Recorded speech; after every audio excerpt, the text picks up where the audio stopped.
Hello and welcome. You're watching Connected. I'm Divya Gopalan. Let's not just let it go this time. Those are the words from a Taiwan TV drama that's been credited with kickstarting the country's Me Too movement. 我们的存在是让候选人站到浪头上，我们是造浪者。 The Chinese language show called Wave Makers has become an international sensation on Netflix. The show's sexual harassment plotline involving a young political staffer prompted real-life allegations within the ruling party, leading to resignations and exposing a culture of hushing up those who speak out. Now, since May, accusations have been brought against celebrities, political figures, academics, sports and culture leaders, and even human rights activists. Now, Taiwan is arguably one of the most gender equal places in Asia, so why is its Me Too movement only happening now? And will it lead to real change? To discuss this very important topic, we are joined by Darice Chang, who is an ambassador for the Women's March Taiwan and is joining us from Taipei, and JhuCin Rita Jhang, assistant professor at National Taiwan University, is joining us from Texas. Thank you very much, both of you, for joining this discussion. I'll first start with you, Darice. Tell us a little bit more about the Women's March and how that's played into the Me Too movement. So we're Women's March Taiwan. So we are the Taiwan branch of the Women's March movement that came out of the United States after Donald Trump was elected in 2017. So we've been around since 2017, and we hold the annual Women's March in Taipei every single year. We also do some community events throughout the year to engage regular citizens with ideas surrounding feminism, gender equality, gender diversity, and other issues. And Rita, tell us more about the work that you do. And I understand you have a podcast too on gender issues. Can you tell us how that's approached the Me Too movement? Okay, so I am a project assistant professor in the global health program, but most of my research surrounds sex and sexual rights, sexual health, and I'm also an activist in LGBTQ and women's rights movement. So my podcast is called the Z Green Party. It's not very intuitive, but this podcast started out as a show to talk about social issues and politics, but it slowly kind of geared toward my expertise, which is gender issues. So when we started out, there were a lot of gender issues we wanted to talk about, but then slowly we were worried that, well, maybe we would run out of things to talk about. Oh, but it's wrong, right? There are always something about gender, almost every single day. There are just endless topics about, gender issues in Taiwan to talk about. So that's basically what we're doing in our podcast show. Indeed, there's so much to talk about, and often it's not even talked about enough. Gender issues are often swept under the rug. So, Darice, can you tell us about the role of Wave Makers, this show that we just featured in the intro? What was it about that show that suddenly sparked this movement here? I think we needed a very specifically Taiwanese piece of popular media to start the conversation on the island. Because, for example, we've been pushing Me Too since it started in the United States. And as we've seen, it hasn't taken off in Taiwan all of these years. It's actually taken off in China, in Korea, in Japan, other surrounding nations a lot more than it has here. And so I think what we really needed was an example of how Taiwanese society is supposed to respond to sexual harassment allegations. And I think the show did a very good job. Additionally, the quote that you used at the beginning of the show, like, we can't let this go. I feel like this is a very, very, very guanjian, so like a very important line of dialogue, because it pushes over, it sort of like overcomes the typical response that a woman or someone who has experienced a Me Too moment will have as they're trying to seek justice for what has happened to them. I think because Taiwanese society, like, we really value harmony. We value giving face. So when something happens at our place of work or in a group that we belong to, like sexual harassment, it's sort of seen as like a negative thing that can affect the reputation of the group in a bad way. And so a lot of times victims will choose to keep their silence or will not pursue like legal or reporting at all because they feel like, I should be, suppressing this or holding this to myself for the sake of the group. Right. And Rita, if I could get you to continue that train of thought, the whole idea of people not talking about this enough, and especially given that you have been trying to get people to talk about this with your podcast and what your area of study is, why do you think it's taken Taiwan this long to get here? Everybody knows that there are a lot of sexual harassments. There is gender imbalance in power in Taiwan.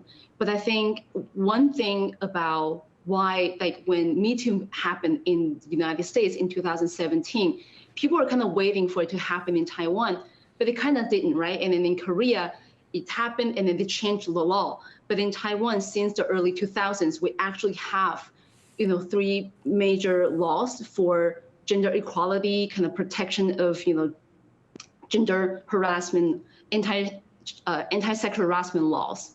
So in a way that people kind of assume that since we have those laws, things cannot be bad, right? Because we have those laws since the early 2000s. It's been about 20 years. So I think the laws gives a facade that, things are better in Taiwan compared to other places. So it kind of makes it even harder for the victims to speak up because they'll be like, wait, we have those laws and why don't you just use the laws to protect yourself? So when the legal structure were built up, but our society doesn't really follow, the society doesn't progress as much as the law, it creates a gap. And that's where the victims fall under.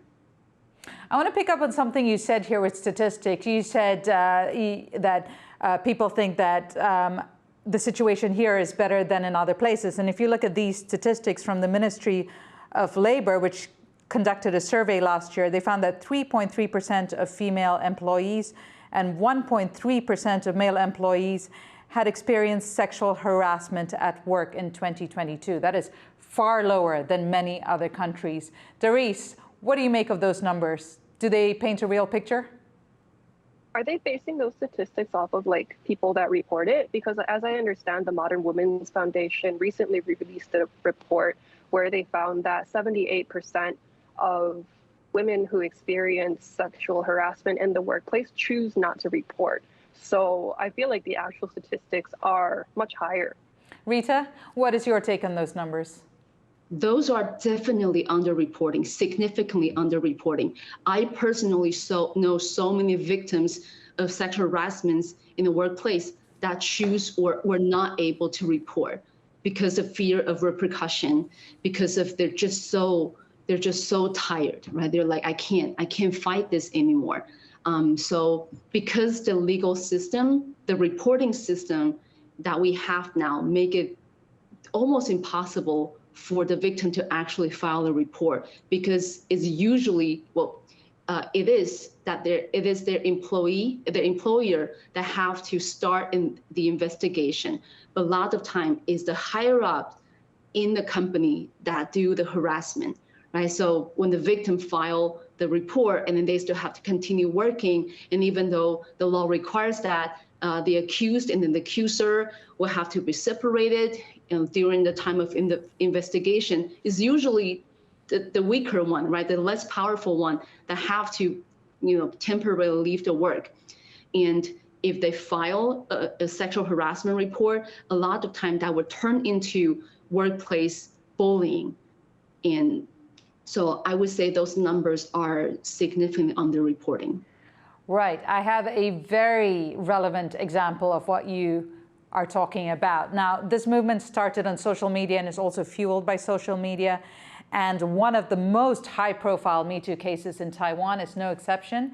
In early June, JhuCin Rita posted a long and detailed story on Twitter in which she accused the then deputy director of the Polish office in Taipei of sexual assault. Now, the alleged perpetrator has also issued his public statement on the same platform. Now, so I want to come back to you about this. I know this would be a case that would be familiar to both of you, given that it was very high profile and it created a lot of conversation. So going back to you, Rita, on this whole idea of how it is difficult for someone to report what's happened to them, let's talk about why they are taking to social media now. Do you believe that this is the outlet, the only outlet that they can be given to get to have their say on a platform? I would say probably. And that's why when Me Too started in the US in 2017, some people call it the fourth wave of feminism, right? Now we have a tool of social media that gives so much power to the voiceless. And some of the people that I know are experiencing workplace sexual harassment. Sometimes they joke about there's nothing I can do now, but I'll hold on to the evidence. Maybe when I am fine, I'm finally powerful enough, I would talk about it on social media. So they kind of see it as like my last resort, right? Like my last chance of any kind of justice, because the legal justice system, make it very difficult for the victims to, file a report to actually get anything back. So for them, this kind of social justice kind of approach is what they're counting on if they are not able to do the other route. So if we follow this case, she actually did file, and the prosecutors in Taiwan have dismissed Yu Fenlai's case, saying that the victim's behavior after the incident was inconsistent with that of a sexual assault victim. What does that mean, Darice? I think this is a classic example, a very unfortunately classic example of how the social environment in Taiwan does participate in a lot of victim blaming. So we have this sort of like perfect victim mentality where we feel like, if you are the victim of sexual harassment or assault, you should be screaming, you should be kicking, you should be yelling, all of these very aggressive responses that we expect from someone when they're experiencing this. But as we have seen, this is not the case, especially in this case. So as Rita brought up previously, a lot of these Me Too incidents are due to what we would call power imbalance. So there is someone with a lot more resources and then someone with a lot less resources, and it's usually the person with less resources being harassed. So in that case, this person cannot respond in an aggressive way.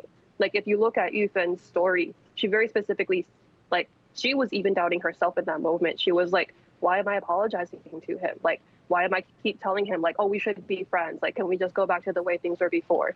Because this is a very difficult position to be put in. This person, the former ambassador to Taiwan from Poland, obviously has a lot more power and prestige. He's very important to her in her career. And so she can't just, have this classic expected victim response. So Rita, in that case, when a court says the person did not act like a victim and then does not consider the case, what do you think that does to other people who may have been considering reporting their sexual assault experience or speaking out on it? I think it definitely has a silencing effect, right? People are watching and say, okay, if her case, to me, it so obviously was rape. But because of this and that pieces of evidence, the court decided that no, in my eye, this is not rape, right? This is not even, something that I would consider. So anyone who's watching, maybe someone who's a victim, will feel less inclined to say something, right? Not just to go to the legal route. Maybe they wouldn't even tell anybody what happened to them because they're afraid that this is how other people are going to respond to my trauma. They're going to, question me. They're going to, pin it on me. They're going to blame me for what happened to me. And also for people who might be perpetrating sexual harassment or sexual assault, for them, that's also a very powerful message that, as long as I can, do this and do that, I can get away with it. And then for bystanders who are not victims, who are not perpetrators, for bystanders, I think that also creates a very clear message that, victims are not to be believed. So I think that court ruling is I wish that there's more that we can do about this case. Yeah, but I think right now, because a lot of victims, when they accuse their perpetrators, they get sued by their perpetrators, of, I don't know, defamation or something. And that's very, very scary and disturbing. And so we asked lawyer Sunny Lin what kind of evidence is needed for a prosecutor to file a criminal case. Take a listen. The testimony of the victim is needed. Besides this, physical examination reports, interaction with the sexual offender, and reactions of the victims are also usually used in those cases. Due to objective evidence usually being lacking in a lot of sexual assault cases, the testimony of the victims becomes very important. However, the legal profession's understanding of the sexual assault situation can be very insufficient, and they may still process certain stereotypes. For example, the victims may not fight back and run away immediately due to the shock response, which also called freeze response, which often happens in the real crime scenes. Like the victim will get shocked and they cannot react immediately. So Darice, when you listen to that, what does that say to you about encouraging victims to go to court or take their complaints up to a higher level where they can really punish the perpetrator? So actually, a group of NGOs and the Taiwan Bar Association has created a legal coalition to help the victims of Me Too in light of the recent allegations that have come forth because of wave makers. So I feel like that is something that people can take advantage of, because they did find that, like, yes, a lot of people are not reporting because they are afraid of the legal repercussions, as Rita mentioned. And also, like, the fact that, like, the court system still holds on to a lot of these very outdated stereotypes of what victims should look like is very problematic. So Rita, what kind of defenses, and I know this is something you've been talking about in your podcast, but what kind of defenses do you hear, not just legally, but within institutions, or of how perpetrators are allowed to get away with their actions, like the defense that society gives them? I think it ties to misogyny and a lot of victim blaming. Just like if there is a perfect victimhood, like it's a perfect victim image that we wrongfully believe, then it's actually very difficult to fit that stereotype, the perfect victim. Then it's easy for the perpetrator to say, well, if she acts like this, if she acts like that, that means I'm not wrong. And a lot of time is, well, if she dresses like a certain way, right? If she's not wearing a bra, then that's she asking for trouble. I'm using, a he/she binary for the sake of easy, like simpler conversation, but there are male victims and female perpetrators too. And what's so worrying about all of what you've said, Rita, is often that allows the perpetrator to get away with it, but yes, legislation is changing. And Darice, I want you to take us through how this legislation change could lead to perhaps a stronger message against those perpetrators, against any sexual misconduct, be it in the workplace or within society. There are a couple of amendments that the Executive Yuan has brought up for the current special legislative session that do seek to improve many of the conditions of the current laws, so the 3 laws that Rita mentioned previously. They include, for example, increasing the punishment for people who reveal the identity of the victim during the investigative process. They also are taking a more victim-centered approach. So, for example, if you are harassed at your workplace, that the employer is not legally allowed to suspend or terminate your employment. However, there are several issues with this, especially in cases where, for example, the employee may not be a permanent employee, they may be a contractor or part-time or something like that. And also in cases where there is not a formal working contract. So this happens much more in the arts and entertainment sphere. which is something that the current laws do not really cover. And the amendments also do not solve all of the problems, all of the loopholes with the current laws, such as when someone reports in the workplace, management is supposed to do investigation and self-introspection. However, as Rita has noted, and as we all understand, a lot of times it is management or people in higher positions of power who are the perpetrators of gender violence. And so that's sort of like, telling them that, you're the worst person doing it, but you also have to punish yourself. So I think the New Power Party has come out with 5 different issues that they have with the current amendments, and this is one of them. They're saying that we need to have a third-party investigator and someone else outside of the company to oversee the investigation so that this sort of thing does not occur, because it is pretty common currently. So even if the victim does report, if the report goes through, it still is this loophole in the current laws. Mm-hmm. So, as you said, there are so many other issues that are not being addressed with the legislation. I mean, I think it's the focus at the moment is on just tougher punishment, using the, stick approach. So Rita, even though there will be tougher punishment for perpetrators and larger fines, longer jail terms, how will that encourage victims to speak out, though, if the process is not really changing? Yeah. So just like Darice just said, right, in the workplace, if it's your higher up that's doing the harassment and you have to report to the higher up, and it just creates like a very predicament for the victim. So, right, so can we create a structure where the victim can directly report to an external investigative body, right? Not their employee, not their employers. And another thing is, right now the ruling party is talking about making the punishment like more punishment, longer sentence and stuff like that. But it's a really punitive justice approach.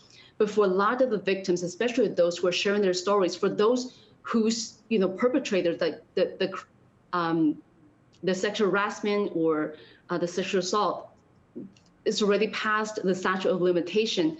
So for them, a lot of them, they're not trying to punish that specific person, that they're trying to find some of, peace of mind. They're trying to find their own empowerment. They're trying to do, sort of restorative justice approach, right? They want to see transitional justice. But right now, we're only talking about punishment. But can punishment, well, sometimes the punishment of the perpetrator can bring some peace to the victims and other people, but that shouldn't be the only approach. So I'm just thinking whether there's room for other type of justice. But right now, the discussion of the ruling party is mostly on punitive justice. Yeah, it certainly feels like it's all being rushed very much, and it's a knee-jerk reaction. And in fact, there are some other aspects of abuse and assault that are being ignored. And I know, Darice, you in particular are focusing on one of them, which is stalking. Can you explain how that issue is playing in Taiwan, to what extent, and why that isn't being addressed? Yeah, so actually it's one of our members at Women's March, Karita Lin, who actually participated in the process of getting the stalking and harassment laws passed in Taiwan, because she herself is actually a survivor of stalking. And Taiwan didn't have anti-stalking laws before 2018. So this is a very recent thing that has happened. And even now the laws are quite lacking because police don't really want to take responsibility for this. For example, we were hoping that the stalking laws would be like the police can issue a restraining order or something, which is how it usually happens in different countries. So the victim would go to the police and say, hey, this person has been stalking me. Like, this is their license plate. This is their, I know who they are, because a lot of times you do know who the perpetrator is. And then the police will have the authority to place a restraining order on this person. And if they break it, then obviously they can have a warrant for arrest. And so that resolves the issue. In Taiwan, this is not the case. So, for example, I do have a friend who has experienced stalking in Taiwan since the law passed. And even though they had all this information about the people, because she had like a group that was like stalking her, the police were not able to do anything. They were like, nothing violent has happened, so we don't really have jurisdiction. We can't step in. Or, like there's no demonstrated harm. Like people are following you around, and there's nothing in the law that says that they can't do that. So the current stalking and harassment laws are very, very weak. And we're hoping that citizens will actually come forward and speak up about this. Unfortunately, it does seem that very many people are not aware. And unfortunately, the Taiwanese government does have a history of not taking major action until it is quite severe. So for example, the current stalking and harassment laws had actually been in negotiations for several years, and it wasn't until a Malaysian student died at the hands of her stalker in Kaohsiung that the government finally decided to pass this law. Well, unfortunately, we'll have to leave it there. And this is where I say goodbye. And a huge thank you to our guests, Darice Chang in Taipei and Rita Jhang, who's speaking to us from Texas. But of course, we're continuing this conversation with both of you in the next episode on this very important topic, where we'll be looking at the Me Too movements in other countries and whether there are any takeaways for Taiwan. To our viewers, it's been great to have your company. Thank you and stay connected.